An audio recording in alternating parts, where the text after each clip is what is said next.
Welcome to the H series of webinars. This series is aimed at new and aspiring sheep producers to give them a step up into the Queensland sheep industry. This Husbandry webinar is part 5 of the series and explores the basics of land marking and pain relief options available to the sheep industry. This part of the webinar was delivered by land marking contractor Tom Perkins on the 23rd of July 2020. This is clip 1 of 6 and covers the timing of land marking.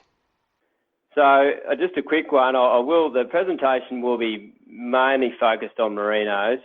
It is definitely relevant for your other breeds such as Dorpers and I've just included a couple of photos there, the Dorpers and their Border Leicester sheep, but other crossbred breeds as well. I mean, it's definitely relevant for them. There's probably a few little slight changes in timing and a few other things that maybe you might change. So, but yeah, the presentation will be focusing mainly on, or will be on merino sheep. So timing and looking, and when to landmark. Ideally, and we'll look at the ideal situation. Yeah, so ideally 2 to 4 weeks post the end of lambing.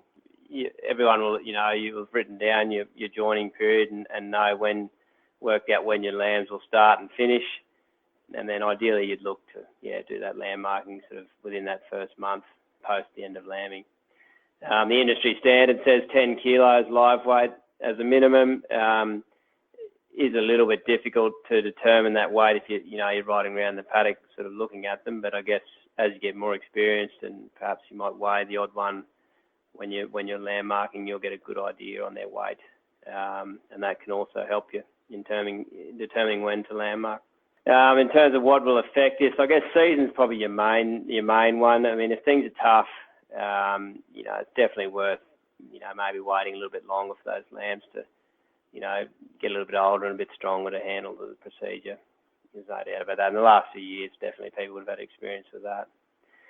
Length of joining, also something to consider. In a lot of cases, well, not a lot of cases, in some cases, I should say, joining might be extended out for one reason or another, be, a big operation where getting the rams in and out is not an easy process, or, a number of other reasons. And so that may affect when you want to landmark. If you've got a longer joining, well, you probably bring that lamb marking forward to right at the end of lambing, just so those lead lambs don't get too big. So yeah, that'd be the main things there.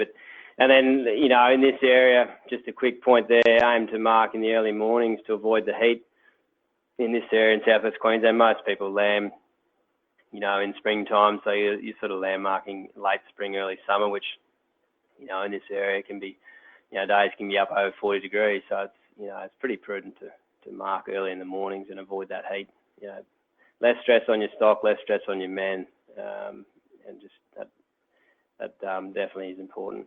Thank you for watching this short clip. For more information, please visit www.leadingsheep.com.au.